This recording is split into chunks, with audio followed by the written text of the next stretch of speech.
I feel like this could be a long one. Let me grab some cushions. Totally staged so I could introduce my first favourite to you, which is my coffee machine. It's the DeLonghi Vintage Icona, and it's got a milk steamer on it. It makes really nice lattes. I've got a whole video on it. It's actually my most popular video. I bought it earlier in the year in the sale. You know when you spend a lot of money on something and there's always that risk that it's not going to be what you want? Well, it was a really good buy. It was exactly what I wanted. You know, for the coffees at home, it saved me so much money with comparison to like Starbucks and things. But yeah, I'm back on the lattes. You can see like the foamy, it's not even cream, it's just milk. It's like whipped milk, and it's really nice. So back on the lattes now. The weather's turned autumnal and I'm really enjoying those. I haven't even said hello yet. Hi guys, this is my monthly favourites video, which I'm sure you figured that out already. I haven't actually got that many favourites for you today, so I thought we could just have a bit of a chat as well. I've got lots of updates, lots of things have been going on, so yeah, let's get stuck in. You might want to make yourself a coffee as well. This could be a long one. I only have a couple of favourites for you. The one that I do have for you, I don't actually have to show you, and it's courgettes. And I'm quite glad I don't have any to show you because finally we have eaten them all. Now at the start of the month, I was loving courgettes. We've been getting them from the Allotment, and we've just got one plant there, and we had a huge glut of courgettes. So I've been really stretched this month for coming up with recipes for everything I could do with courgettes. We had a courgette loaf, which was like a cake with walnuts in it, and it's baked in a loaf tin. That was really nice. We had tempura courgette flowers, courgette linguine, courgette fritters, like a ragu with courgettes in it, courgette everything. So I have been really enjoying the courgettes, and I'm especially happy that it's something that kind of we've grown ourselves. Well, it's come off our allotment, but we weren't the ones that planted it because we've only just inherited the allotment, but we've definitely been enjoying that. So that was good. But then coming a bit more towards the end of the month, I've kind of been like, another courgette, what am I going to do with it? You just wiggle in and get comfortable down here. My next favourite is chocolates. These Prestat chocolates. This box is empty, unsurprisingly. They were never going to last the month. We actually got this box free with our Ocado shopping because it was our 5th shop with them. They sent them to us for free.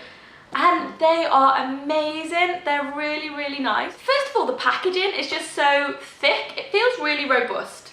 I think chocolates, like a box of chocolates, should be something special. They shouldn't be something that you can pick up for £2 because that kind of takes away some of the magic. You want like nice handcrafted, decent quality chocolates. This box, it comes with layers of tissue paper in it, so you really have to like delve in. There's nothing to see once I get in there. There's lots of tissue that goes with it. Oh, it even still smells chocolatey. They just had that real luxurious feel to them, and I think you just don't get that with the like cheap flimsy cardboard boxes of chocolates. And of course it's what's inside that counts, but presentation does matter, and it feels quality just even by the thickness. I keep going on about the cardboard. It was just a quality box of chocolates, the layers of tissue to get into it, and then you weren't disappointed once you got inside. There was a really nice selection of chocolates, and these are a little bit expensive, and it's more than I would normally spend on a box of chocolates. They were £14, I think. But if you're looking for something special for a treat, for like a Friday night in, or even a Wednesday when you're watching the Bake Off, yeah, these were great. So I'll definitely be getting them again. My next favourite is a lot more humble. It's just sparkling water. It's a simple one, but we've really been enjoying these just straight out the fridge. Trevor's had a few triathlons this month, so he's not drinking because he's in training. And I've been trying really hard to get, to drink the right amount of water every day. And if one of your glasses of water is a sparkling one, it just seems a bit more fancy. I'm quite enjoying those out of the fridge, nicely chilled. And that's actually all I've got with Foodie products. There aren't that many this month. There was a pistachio ice cream that I was really enjoying. I didn't keep the container for it. I'll have to go back and try and look at what that was called. It was, it really tasted of pistachios, and it wasn't that neon-y green colour from colouring. It was just like a nice browny green, and it tasted of pistachios, which I think sometimes pistachio ice cream doesn't, oddly. I don't know why, but this one really did. These are definitely non-foodie favourites, but I love these two new autumn colours from Barry M. These are cocoa and mustard, but they really remind me of chocolate and caramel. The thing that I really like about the Barry M jelly nail polish is you don't need a top coat. So because I'm working in the week and I can't really paint my nails, I only put it on for the weekend. So I'll put it on a Friday night and take it off on a Sunday night. Just need something that I can be quick with. So it's really good if you don't have to put the top coat on too. And they're like opaque in two coats. Like they look like the gel nail varnishes, which is really, really good. So I have a new job as a cook. I am a professional cook now. That's amazing.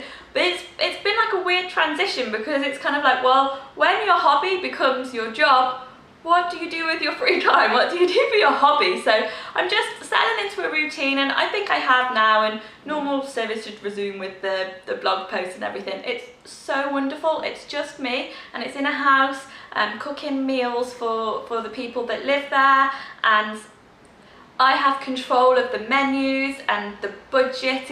It's my dream job. It's really, really amazing. I've been enjoying it so much, and it's such a privilege to be in a position where, what's that phrase? If you choose a job you love, you'll never work a day in your life. That's what it feels like. It's perfect. So I really, really landed on my feet. It's it's everything that I've ever wanted in a job. It's perfect. I love it, and it gives me time now as well. I'm not having to get up so early, so it gives me time to do a bit more blogging things, and there's such a luxury in the morning, because before I was working in a bakery and I used to have to start work at 6 o'clock. So that was leaving, you know, I had to leave the house very early and be up very early, and I'm still getting up early, although it's getting a little bit later every day. But I mean, even if I have a lie-in, it's still, you know, a lie-in from 5 o'clock, I'm still up and at it by like 6:30, 7, which still gives me a really long morning before I have to get out to start cooking at my job. So yeah, I've just got the luxury of time, and my schedule is going to be much easier to manage without doing shifts and things. So it should be good, I'm hoping, for the blog.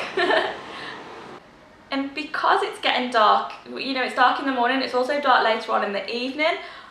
We haven't been doing as much with the allotment as we should. I'm not like over the allotment or anything, but it is hard work. With the plot we inherited is covered in weeds, and it's difficult, you know, to get rid of the weeds. And we've got the shed up there now, which is good because it rains as well, so we at least have got a place to shelter when we're down there. But we did a really good job of clearing the top area and pulled out the weeds and things, and then we didn't go down for, it was just a little bit over a week, and then I know I should have realised the weeds would come back, but it was just so disheartening to go down and see the area that we spent ages clearing and the weeds have come back up. But anyway, we've got some black like membrane now covering it over, and what we're hoping to do is to get all the weeds out, lift that membrane up, and just put a really thick layer of manure on it and just kind of leave it for the winter. The saffron crocuses that we planted, they didn't come up at all, so that was another thing that kind of put me off. And then it's been, just because it has been getting darker, by the time we've had dinner and everything, it's difficult to get down in the evening and still have much daylight left. So it's turned into like a weekend thing it needs to be. So I know I just need to keep like ploughing on with it, but I felt a little bit disheartened with it, especially since the courgettes have been like the only thing that we've been getting from it, and when you're not really seeing the returns, and I know we'll see them next year, but it's just something I need to stick with, I think. So I knew it was going to be hard work when we took it on, but I don't know, when you're actually in the midst of it, it's all a little bit it's a bit different.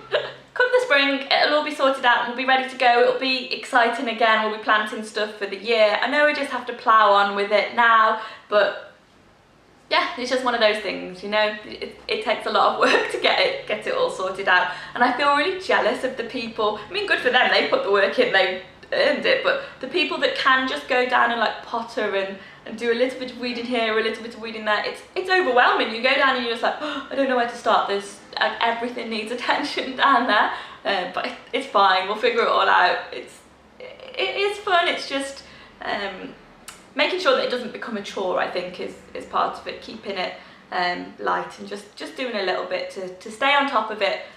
I think that's everything I wanted to tell you. Obviously the job was like my big news that I really wanted to share. There's not going to be an allotment video this month because I've basically just told you what's been going on, and it's just weeds really. There's nothing very interesting to see down there.